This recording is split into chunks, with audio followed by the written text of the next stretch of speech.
Yes, ma'am. Yes, ma'am. Yes, ma'am. Okay,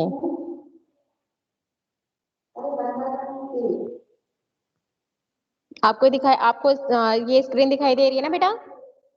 Yes, Yes, ma'am. ma'am. Yes, ma'am. Okay, तो आज का topic है हमारा ब्लड। तो सबसे पहले ये बताइए कि ब्लड होता क्या है? आपने ब्लड के बारे में सुना होगा ना, इस स्कूल में भी पढ़ा होगा। बायो बायो सब्जेक्ट होगा तो आपने ब्लड के बारे में पढ़ा। क्या जानते हैं आप ब्लड के बारे में? पहले ये बताइए।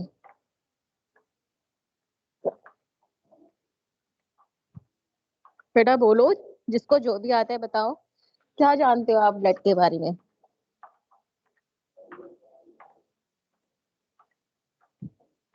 ब्लड, आपने 12th में ब्लड तो पढ़ा ही होगा ना बेटा, बोलो।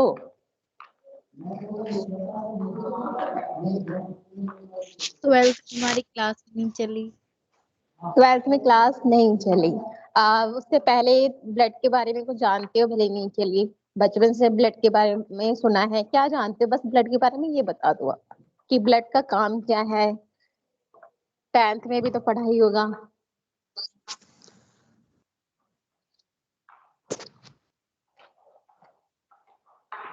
बेटा बताओ, क्या पढ़ा है?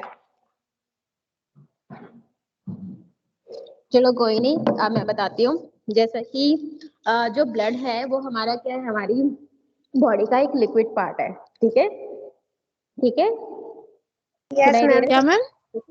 जो ब्लड है वो हमारी बॉडी का एक लिक्विड पार्ट है। मतलब ब्लड क्या है, लिक्विड फॉर्म में होता है, सॉलिड में तो होता नहीं Yes, है। मैम. ठीक है। तो जो हमारे ये ब्लड है, ये इसका जो नेटवर्क होता है हमारी बॉडी में सबसे वास्ट होता है, मतलब सबसे बहुत ज्यादा होता है। अगर आपकी स्किन पे कहीं भी कट लग जाए तो ब्लीडिंग होती है? Yes, होती है? मैम. बिल्कुल Yes, होती है। ma'am. क्यों?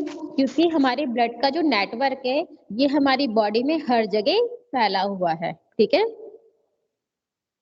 ठीक है। Yes, ma'am. चलो अब मैं बात करती हूँ ब्लड की। लेकिन ब्लड को कैरी करने वाला भी तो कोई होता है। कौन होता है? जैसे आप पानी पीते तो गिलास या बोतल का यूज करते हो ना, उसी तरह जो हमारा ब्लड है हमारी बॉडी में प्रेजेंट है, लेकिन उसको पहुंचाने वाला, कैरी करने वाला तो कुछ होता होगा। क्या होता है? Ma'am, oxygen. नहीं बेटा, blood ma'am vessel. Vein, artery. हाँ, ब्लड वेसल्स। Yes, ma'am. ठीक है। जो ब्लड वेसल्स होती है, जो ब्लड वेसल्स है उसमें क्या होता है, ब्लड होता है जो एक जगह से दूसरी जगह तक पहुंचता है। किसके थ्रू? ब्लड वेसल्स की। मतलब जैसे हमारे घरों में वायरिंग होती है ना इलेक्ट्रिसिटी की, स्विच। जैसे घर में फैन है और स्विच है, हम स्विच ऑन करते हैं, फैन चालू हो जाता है। उसी तरह हमारा जो ब्लड है उस हर जगह तक पहुंचने के लिए उसे क्या चाहिए, एक नेटवर्क चाहिए। और वो क्या है, हमारा ब्लड वेसल्स का। ठीक है, इतना समझ में आया आपको? Yes, ma'am. ठीक है।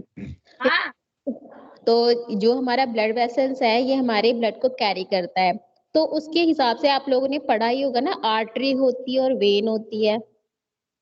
Yes, ma'am. ठीक है, आर्टरी क्या होती है पहले ये बताओ आप। मैम, आर्टरी ब्लड को लेके जाती है। कौन कौन से ब्लड को लेके जाती है?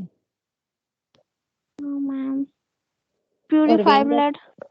अच्छा, और वेन क्या करती है? मैम, वो ये ब्लड को लेकर आती है। कहाँ से लेके आती है? और कौन सा ब्लड लेके आती है? मैम, इस ब्लड में कार्बन डाइऑक्साइड मिले रहते हैं। ओके, बिल्कुल सही बात है। ब्लड एक होता है डीऑक्सीजनेटेड जिसमें कार्बन डाइऑक्साइड होगा, और एक होता है ऑक्सीजनेटेड जिसमें ऑक्सीजन प्रेजेंट होगा। ठीक है। तो ये जो टॉपिक है ये मैं जब आपको हार्ट पढ़ाऊंगी ना, circulation Yes, of ma'am. Heart, ठीक है, तब मैं ये टॉपिक आपका क्लियर कर लूंगी। तो पहले मैं आपको पढ़ाऊंगी कि ब्लड होता क्या है। ठीक है। तो हमारा जो Okay. ब्लड है ये एक लिक्विड कनेक्टिव टिश्यूज के बारे में पढ़े ना आप लोगों ने? Yes, ma'am. हाँ, तो जो मैम हमारा मेरे को ना ब्लड, ब्लड की डेफिनेशन साफ दिखाई नहीं दे रही है बेटा स्क्रीन मैं पे। जो ये पता नहीं क्या। अब दिखाई दे रहा है? अब ऊपर कर दो या फिर नीचे कर दो थोड़ा और। मैम लेफ्ट साइड अपर में कर दीजिए। बेटा ये नहीं हो सकता है क्योंकि मैं आपकी ऑनलाइन क्लास ले रही हूँ, ठीक है, तो ये हट जाएगा, ठीक है, तो आप डिस्कनेक्ट हो जाओगे, ठीक है। Okay okay ma'am.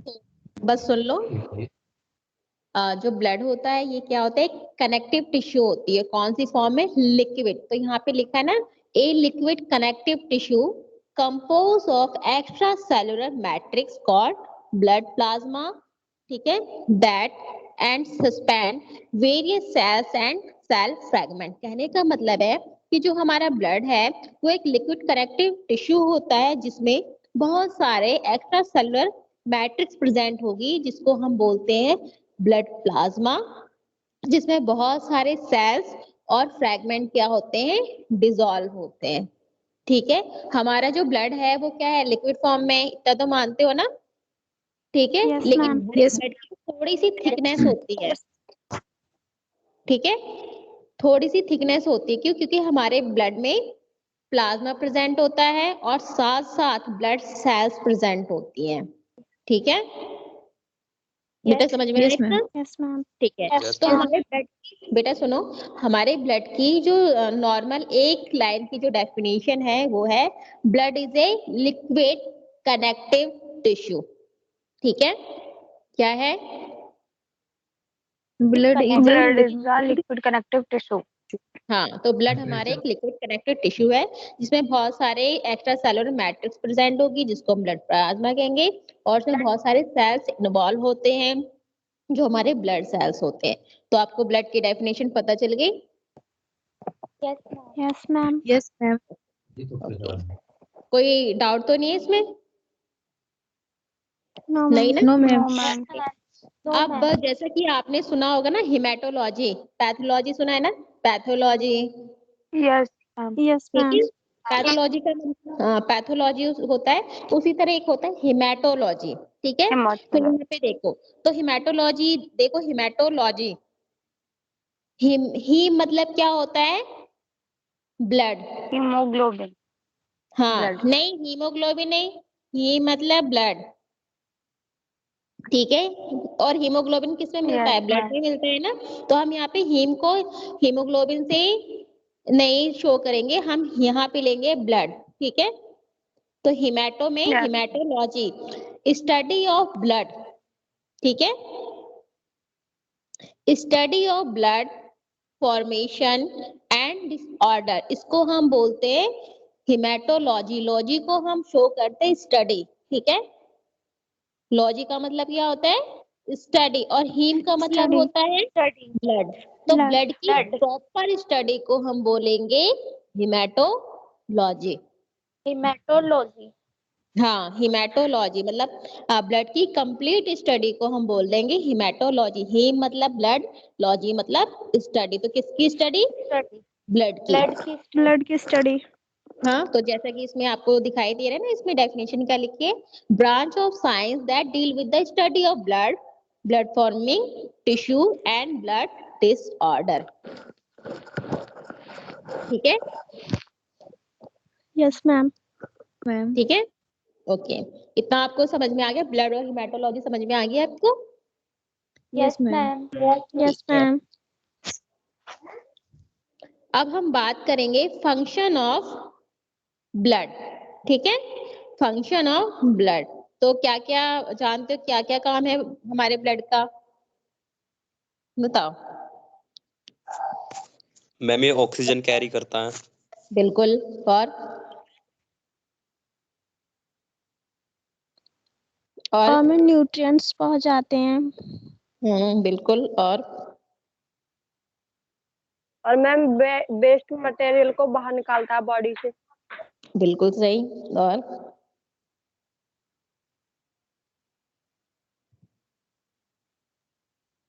और बेटा,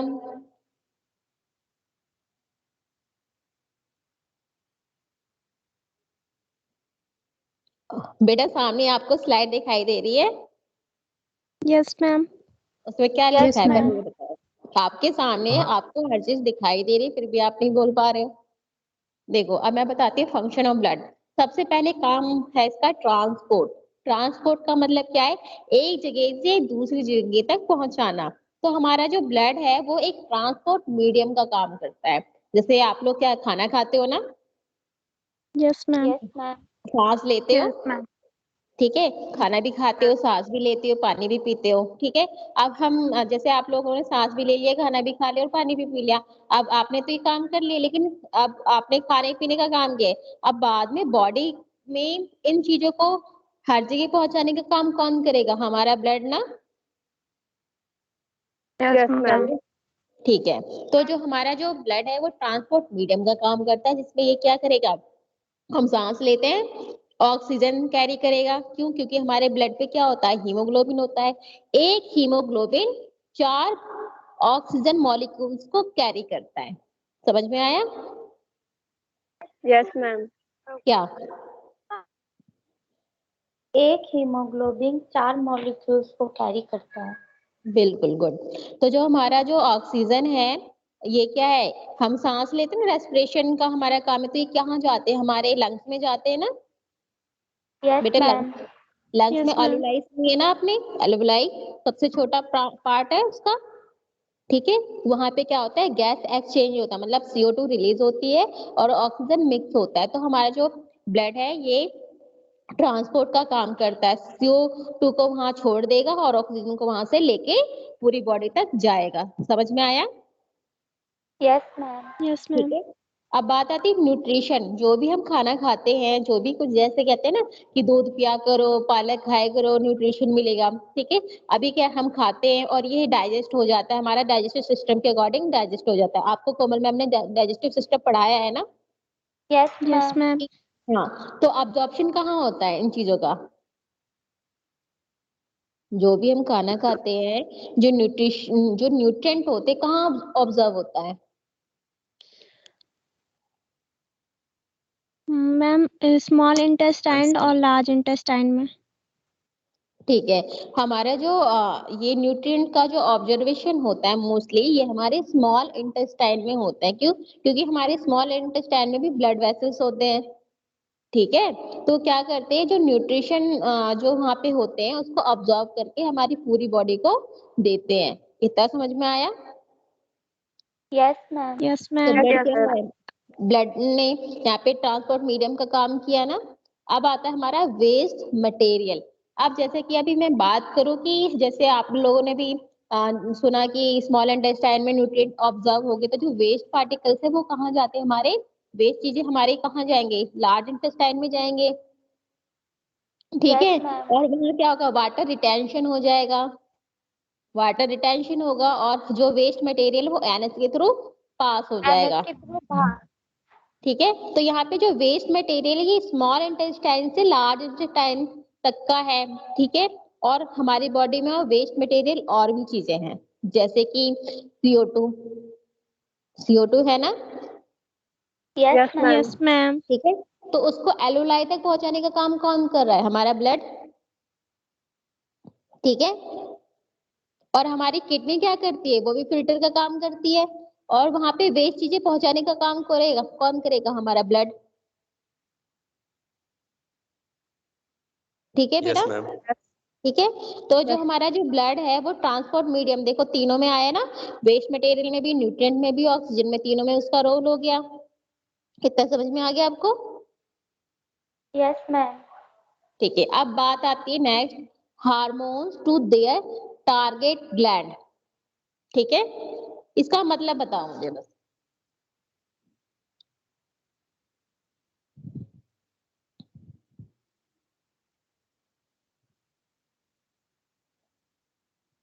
बेटा बताओ।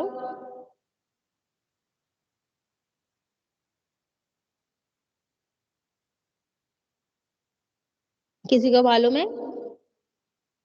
जैसे कि एग्जाम्पल में आप लोगों को प्यास लगती है, Yes, ma'am. कैसे पता चलता है आपको?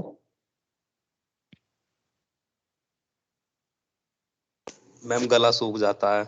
गला सूख जाता है, तो ये इन्फॉर्मेशन कहाँ से मिलती है? एडीएस से मिलती है, ठीक है। Yes ma'am. हार्मोन रिलीज होता है, तो हार्मोन रिलीज हो गया और वो हमारे ब्रेन तक जाएगा ना हर मैसेज की मुझे प्यास लगी है। तो जो एडीएस रिलीज होता है तो हमारे ब्रेन तक पहुंचाने का काम कौन करेगा? हमारा ब्लड। ठीक है, जैसे आपको कोई चीज चाहिए होगी तो आप डायरेक्ट पापा से ना कह के मम्मी से कहोगे कि मम्मी मुझे ये चीज चाहिए, फिर मम्मी पापा से बोलेगी, फिर वो चीज आपको मिल जाएगी। होता है ना घरों में। Yes ma'am. उसी तरह अगर जब हमें प्यास लगती तो एडीएच रिलीज होगा, वो ब्लड में मिक्स होगा, और वो जो हार्मोन ब्लड में मिक्स होगा वो हमारे ब्रेन तक जाएगा, और हमारा ब्रेन को पता चलेगा कि हाँ मुझे प्यास लगी है, फिर हमें क्या चाहिए? पानी चाहिए। समझ में आया? तो हमारे बॉडी में जो भी ग्लैंड है, जो भी यस जिस भी वजह से वो सिक्रीशन करते हैं हार्मोन्स का, उन हार्मोन्स का एक कोई ना कोई प्रॉपर एक काम होता है। तो जब वो ये हार्मोन रिलीज करते तो वो कहाँ जाता है? हमारे ब्लड में जाता है, और जहां भी उनको एक्ट करना होता है वहां पे वो एक्ट करता है। समझ में आया? Yes ma'am. ठीक है। अब नेक्स्ट है protective antibodies to site of infection. Protective antibodies to the site of infection का मतलब कि जैसे कि मान लो अगर हमारी बॉडी में कोई फॉरेन पार्टिकल्स आ गया, ठीक है, डिजीज करने के लिए, कोई भी इन्फेक्शन करने के लिए कोई पार्टिकल्स आ गया, तो ये क्या करेगी? हमारी बॉडी में क्या एंटीबॉडीज है ना? Yes ma'am. ठीक है, हमारी एंटीबॉडीज को वहां भेज देगी कि वहां पे जाके मतलब वो जो फॉरेन पार्टिकल्स हमारी बॉडी में आया उनको रोक दो, जिसकी वजह से क्या होगा? हमारी बॉडी में इन्फेक्शन नहीं होगा। ठीक है, जैसे कि इस वक्त कोरोना चल रहा है ना, यस मैम। तो हम क्या ले रहे हैं? वैक्सीनेशन ले रहे हैं ना। Yes ma'am. वैक्सीनेशन क्या करेगा? एंटीबॉडीज प्रोड्यूस करेगा। ठीक है, ये तो फिर भी एंटीबॉडीज बाहर की, हमारी बॉडी की खुद की भी एंटीबॉडीज होती हैं जो फॉरेन पार्टिकल्स को आने से रोकती है, और उनके रोकने से इन्फेक्शन नहीं होता। और इससे बेटर एग्जांपल बताती हूँ, फीवर। आपको फीवर होता है? Yes ma'am. क्यों होता है? क्यों होता है? मालूम है आपको क्यों होता है? No ma'am. नहीं। No ma'am. जब कोई फॉरेन पार्टिकल्स हम पे अटैक करती है तो हमारा इम्यून सिस्टम कितना स्ट्रांग है इसका हमें पता चल जाता है। कई लोग होते हैं जो बार बार बीमार पड़ते, तो इसका मतलब है कि उनका इम्यून सिस्टम स्ट्रांग नहीं है। कई लोग बीमार कम पड़ते, मतलब हर पर्सन एक जैसे बीमार नहीं पड़ते, सबको मालूम है ना। Yes ma'am. ठीक है, क्यों? क्योंकि सबकी इम्यूनिटी पावर अलग अलग होती है, और इसका मेन रीजन है एंटीबॉडीज। एंटीबॉडीज हमें फॉरेन पार्टिकल एग्जाम्पल में बोलते हैं, जिसको हम एंटीजन, उनसे बचाती है एंटीबॉडीज। ये कह लो कि बॉर्डर पे एंटीबॉडीज सोल्जर है। ठीक है, एंटीबॉडीज सोल्जर है, और जो एंटीजन है वो आतंकवादी है। समझ में आया? Yes ma'am. तो सोल्जर क्या करते हैं? आतंकवादियों को रोकते हैं ना, कि वो हमारे इंडिया में ना घुस जाए, कोई प्रॉब्लम ना कर दे। होता है ना। Yes ma'am. इसी तरह हमारी बॉडी में एंटीबॉडीज होती है, और एंटीजन कौन है? एंटीजन हमारी बॉडी को नुकसान पहुंचाने वाले हैं होते हैं। तो हर पर्सन में एंटीबॉडीज ही मेन होती है। अगर किसी में एंटीबॉडीज कम होगी तो उनका इम्यून सिस्टम कम होगा, ज्यादा होगी तो उनका इम्यून सिस्टम पावरफुल होगा। तो जब भी हमारी बॉडी पे फॉरेन पार्टिकल अटैक करते हैं तो हमारी एंटीबॉडी क्या करती है? उनसे लड़ाई करती है। ठीक है, उनसे मतलब बाइंड अप हो जाती है, ताकि वो हमारी बॉडी में इंफेक्शन ना कर सके। मतलब कह लो एंटीबॉडीज एंटीजन से लड़ाई करती है, तो इससे क्या होता है? हीट जनरेट होती है, और हीट जनरेट होने की वजह से हमारी बॉडी का टेम्परेचर बढ़ जाता है।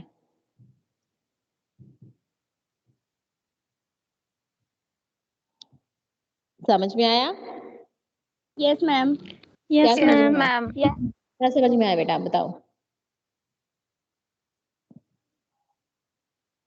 समझ में आया आपको? क्या समझ में आया बताओ मुझे। मैम जब एंटीबॉडीज एंटीजन से फाइट करते हैं तो बॉडी का टेम्परेचर बढ़ जाता है, इस वजह से फीवर आ जाते हैं। बिल्कुल ठीक है। तो ये है कि हमारी बॉडी में कोई फॉरेन, मतलब बेटा लड़ने का मतलब ये नहीं कि वो जाके ढंग वैसे लड़ते हैं। असलियत में हमारे एंटीजन और एंटीबॉडी पे ट्रिगर पॉइंट होते हैं। ठीक है, जैसे आपके घर में ताला चाबी होगी ना, कि उसी लॉक में फिट होगी जिसकी वो चाबी होगी, ठीक है ना। उसी हिसाब से जो फॉरेन एंटीजन आते हैं और जो एंटीबॉडीज होते हैं तो वो भी आपस में लॉक हो जाते हैं, जिसकी वजह से वो एक्ट नहीं कर पाते। समझ में आया? ये चीज हम आपको बाद यस में मैम। बताएंगे, लेकिन इतना तो नॉर्मल पता चल गया आपको। Yes ma'am. ठीक है, अब नेक्स्ट है प्रोटेक्शन अगेंस्ट इन्फेक्शन। अब ये जो मैंने आपको ऊपर बताया वही है, प्रोटेक्शन अगेंस्ट इन्फेक्शन। ठीक है, ठीक है बेटा। Yes ma'am. Yes ma'am. Next है regulation of pH. Regulation of pH, हमारी बॉडी का पीएच हर जगह अलग अलग होता है, तो उसको रेगुलेट करने का काम भी कौन करता है? हमारा ब्लड करता है। ठीक है, यस मैम। Yes ma'am. ठीक है। नेक्स्ट है मेंटेनेंस ऑफ बॉडी टेम्परेचर। हमारी बॉडी का जो टेम्परेचर है उसको मेंटेन करने का काम करेगा। जैसे जैसे इस वक्त क्या है, इस वक्त विंटर है ना, हमारी बॉडी का टेम्परेचर कितना है? 37 37 डिग्री डिग्री सेल्सियस। सेल्सियस। ठीक है, 37 डिग्री सेल्सियस है। और हमारे एनवायरमेंट का टेम्परेचर कितना है?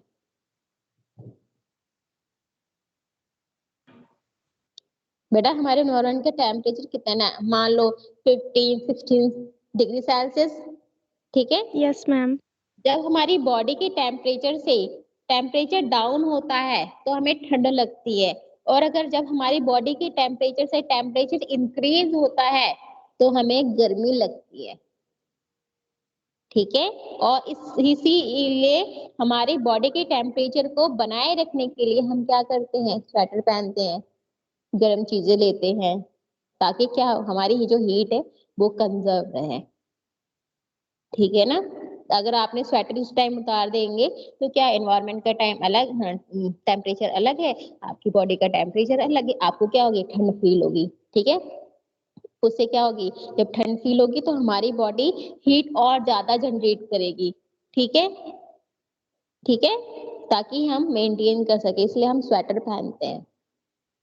इसलिए हम सर्दी में ये जो गर्म चीजें होती हैं ज्यादा लेते हैं। समझ में आए?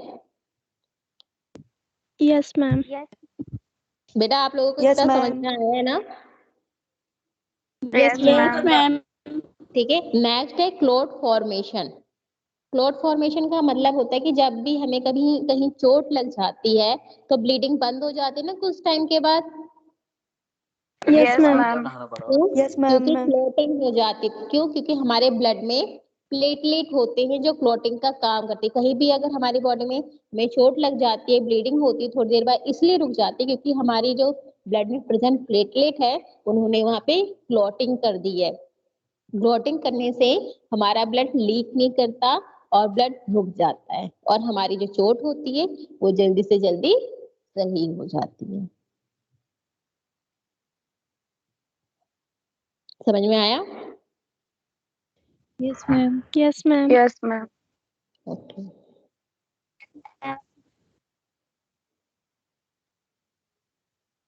अब हम बात करते हैं फिजिकल प्रॉपर्टी ऑफ ब्लड।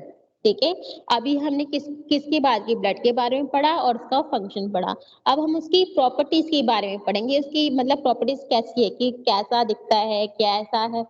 ठीक है, हम उसके प्रॉपर्टीज के बारे में पढ़ेंगे। तो हमारा जो ब्लड है वो कैसा है? डेंसर है, विस्कस है। वाटर से विस्कस का मतलब है अगर हम पानी को का फ्लो करवाएंगे तो पानी बहुत जल्दी फ्लो करेगा।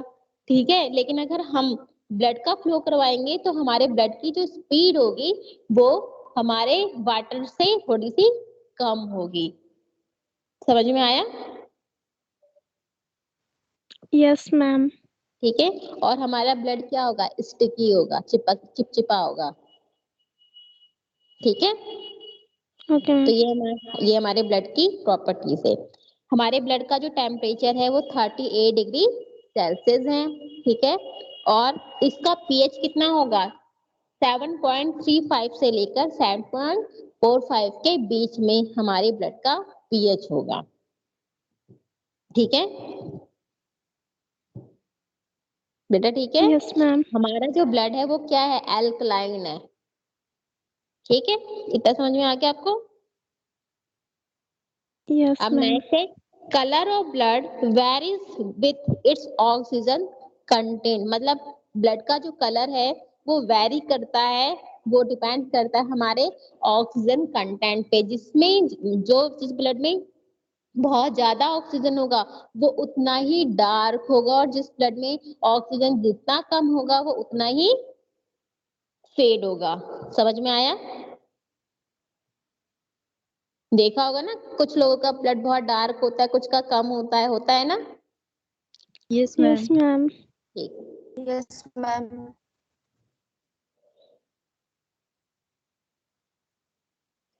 अब देखो when it has high oxygen content it is bright red, when it low oxygen content it dark red। ठीक है, मतलब जब ऑक्सीजन का कंटेंट ज्यादा होगा तो उसका ब्राइट कलर होगा, और लो ऑक्सीजन होगा तो वो डार्क रेड इसलिए दिखेगा क्यों, क्योंकि इसमें CO2 सबसे ज्यादा होगा। ठीक है, आपने जब बुक्स में आर्टरीज और वेन देखा होगा तो देखा होगा ना कि आर्टरीज की जो लाइनिंग होती है वो रेड होती है, और जो वेन वाली होती है वो कैसी होती है, ब्लूइश होती है ना। तो उसी Yes, हिसाब से ma'am. जब ऑक्सीजन का लेवल कम होगा तो कलर रेड डार्क, बहुत ही डार्क होगा। ठीक है, क्यों, क्योंकि तो CO2 ज्यादा होता है। ठीक है, और यस इसका एक रीजन और भी है कि कई लोगों की जो आरबीसीज होते हैं उसपे हीमोग्लोबिन की क्वांटिटी कम होती है।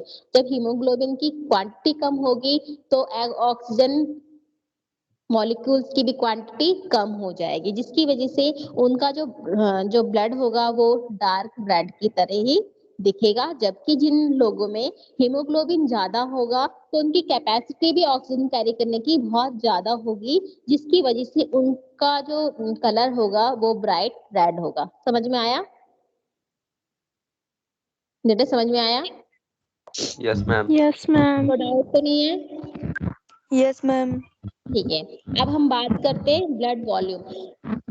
ब्लड वॉल्यूम जैसे कि मान लो मेल और फीमेल में ब्लड अलग, मतलब क्वांटिटी जो होती है अलग अलग होती है।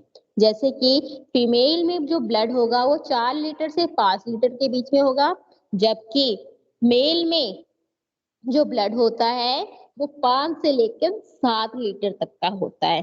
ठीक है, समझ में आया? Yes, ma'am.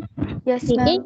इसका एक रीजन और बताती हूँ कि मेल और फीमेल में जो ब्लड होता है वो पर्सन नॉर्मल, मेल हो या फीमेल हो, उनका जो ब्लड होगा उनके वेट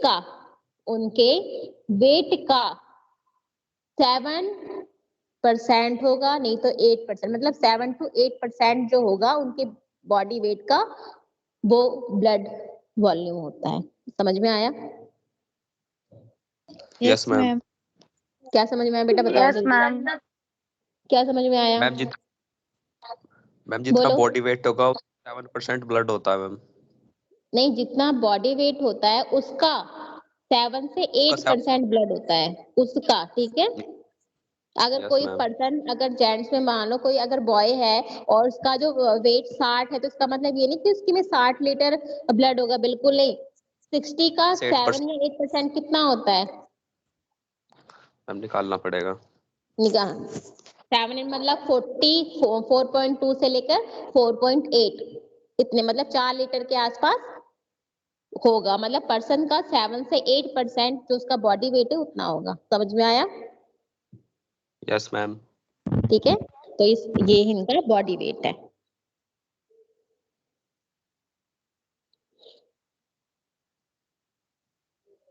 अब बात करते हैं कंपोनेंट ऑफ ब्लड। ये सबसे इंपॉर्टेंट पार्ट है, ये एग्जाम में बहुत बार आता है, हमेशा ही आता है मोस्टली। ठीक है, कंपोनेंट ऑफ ब्लड मतलब जो हमारा ब्लड है वो किस किस से मिलके बना है, या कंपोनेंट ऑफ ब्लड की जगह हम कंपोजिशन ऑफ ब्लड भी कह सकते हैं कि हमारा ब्लड किस किस से मिलकर बना हुआ है। ठीक है,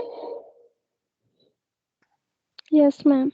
ठीक है, तो जो हमारा जो ब्लड है वो 2 चीजों से मिलके बना है, मतलब ब्लड के कंपोनेंट 2 है। एक है हमारा ब्लड प्लाज्मा और दूसरा है ब्लड सेल्स। ठीक है, ठीक है, जो हमारा ब्लड प्लाज्मा होता है वो हमारे ब्लड का, जो हमारा ब्लड है ना उसका 55% जो पार्ट होता है वो हमारा ब्लड प्लाज्मा होता है और रिमेनिंग 45% हमारा ब्लड सेल्स होता है। बेटा आप लोगों को समझ में आया इतना? Yes ma'am. क्या मैम ब्लड जो है वो दो कंपोनेंट से बना हुआ है, एक ब्लड प्लाज्मा और एक आरबीसी। तो ब्लड प्लाज्मा आरबीसी नहीं, blood blood cells cells. Ma'am blood cells blood cells. Blood cells के अंदर ही आरबीसी, डब्ल्यूबीसी और प्लेटलेट आती है, ठीक है। Yes yes ma'am. तो हमारे ब्लड के जो कंपोनेंट है वो दो हैं, एक है ब्लड प्लाज्मा और दूसरा है ब्लड सेल्स। ब्लड का 55% ब्लड प्लाज्मा होता है और 45% ब्लड सेल्स होता है, ठीक है। Okay ma'am. इतना समझ में आ गया आप लोगों को? Yes ma'am. ठीक है। अब ये बताओ, इतने कोई डाउट है?